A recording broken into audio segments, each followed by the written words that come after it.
Hai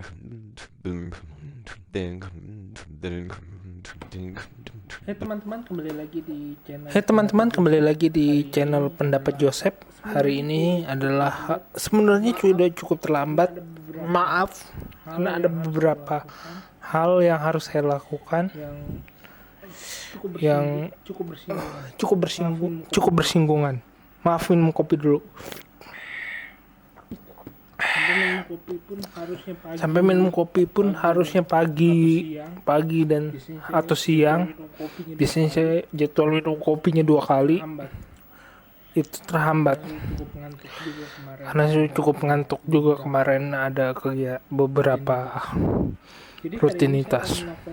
Jadi hari ini saya akan melakukan review singkat terhadap film Blue Beetle. Nah, Blue Beetle sendiri itu kan film Anthony Reyes kalau nggak salah. Pokoknya keluarga Reyes yang sutradaranya yang mengangkat film ini, jadi sutradara film ini. Nah, secara singkat Blue Beetle itu ada, kalau ngomongin superhero itu ada dua, adalah seorang manusia biasa yang bersinggungan sama alien yang berbentuk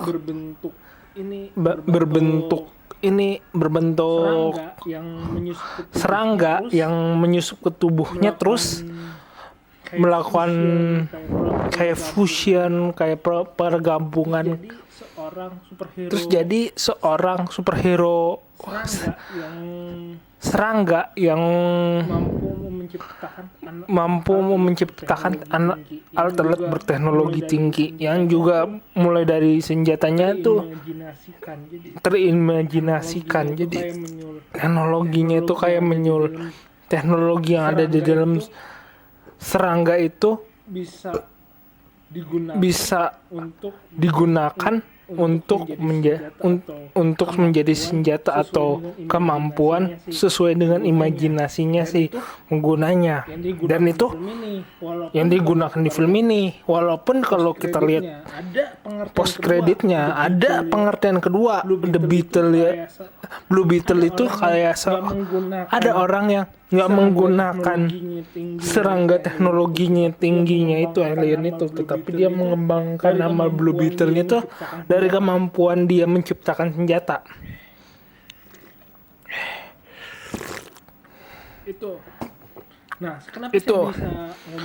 Kenapa saya bisa ngomong itu ya? Kalau orang 90-an itu, orang 2000-an baca buku majalah Animaster, Wizard, terus The Anime, itu semua dijelasin secara cukup jelas. Itu jadi pengertian kita nonton Blue Beetle. Nah, Blue Beetle itu juga kita bisa lihat, kita bisa telusurin di internet. Masih ada, kalau kita nonton Cartoon itu masih ada Blue Beetle di sana. Nonton film kartunnya Justice League tuh masih ada, kalau nggak waktu itu JLA tahun 2007 atau 2008 atau 2012 tuh ada The Beetle. Dan itu juga sama orang Meksikanian. Film ini yuk kalau dibilang secara story family sekali, dan dimana keluarga imigran seperti yang film di Cheetos itu, ataupun film kelas bawah dengan tawa kelas orang imigran di Amerika, itu sangat hidup sekali dalam skrip-skripnya. Dan lebih kedepankan lagi, kalau waktu kita nonton Master Chef yang waktu season 7 apa 8 itu entah yang juaranya ibu tunggal itu Mexican ya juga dijelaskan bahwa Mexican atau Latin sendiri itu sangat bersinggungan dengan keluarga, ikatan keluarga. Film ini ya itu yang dijual. Bagaimana sebuah cerita itu anak remaja yang punya cita-cita hidup lebih pengen kaya, terus mengangkat harkatnya harkat masyarakat imigran sama dengan film Gold sendiri itu sangat jelas dalam ceritanya bagaimana seseorang yang jadi The Beatles itu memang punya ikatan keluarga. Tapi jangan salah, film ini juga menceritakan bahwa ikatan dari seorang villain sendiri, dia orang yang kehilangan keluarganya juga punya alasan kuat dan sangat membumi. Kalau dibilang alasan manusiawi, kalau kalian mau nonton film ini, karena film ini menjelaskan bahwa teknologi iya, mirip Black, mirip Tron iya, mirip Iron Man iya, mirip Spiderman iya, memang sama-sama serigala, sama-sama serangga. Sorry saya sebutnya serigala terus. Itu yang menjual.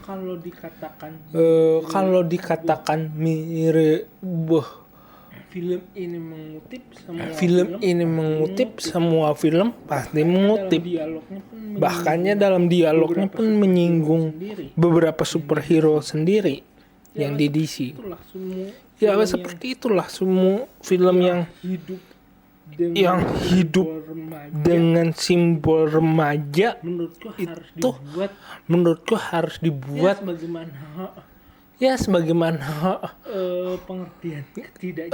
pengertian ketidakjelasan dan realita yang ada harus dikedepankan. Kalau kamu mau nonton film yang tentang keluarga harus bahas nilai keluarganya sendiri seperti ngeri-ngeri sedap. Dia mengangkat sistem bagaimana komunikasi antara orang tua dan anak. Nah film ini juga mengangkatnya bagaimana ikatan keluarga Amerika Latin itu kuat sekali, bagaimana keluarga saling membantu untuk menyelesaikan permasalahan tersebut. Mungkin pun kalau kalian masih ada simbol-simbol yang tidak mengerti, kalian bisa nonton Goal 1 yang Sanchez itu, ataupun mau nonton Bad Boy juga nggak apa-apa sih. Jadi kalau dikatakan film ini banyak kesalahan, ada beberapa kesalahan, misalnya bagaimana pencarian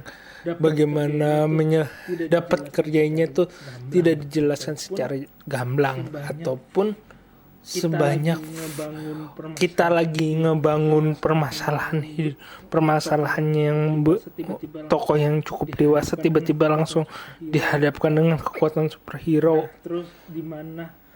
Terus di mana di satu sisi tidak begitu kuat dijelaskan bagaimana proses si villain itu punya kekuatannya sendiri.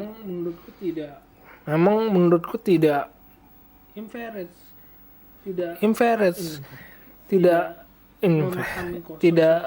memahami sosok bagaimana prosesnya si villain itu berproses. Tetapi yang saya kira masih manusiawi adalah bagaimana pihak superhero dan villainnya mendapatkan porsi yang sama terhadap permasalahan hidupnya saja dalam cerita ini.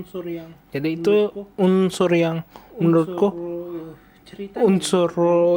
ceritanya memang kuat, tetapi hal-hal detailnya mungkin banyak permasalahannya. Tetapi menurutku jika dikatakan di tengah film yang ada di kita, ada beberapa film ada film horor, Talk to Me, atau catatan si boy, orang kita merasa tidak nyaman menonton bersama keluarga, sama anak kecil. Ya, film ini cocok sekali untuk ditonton bersama keluarga, dan saya sangat merekomendasikannya.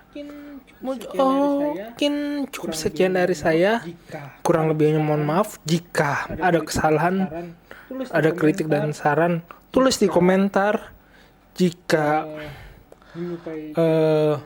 menyukai channel ini, video ini, bukan channel ini, video ini, silakan like, subscribe Pendapat Joseph. Sampai jumpa di video lainnya. Terima kasih.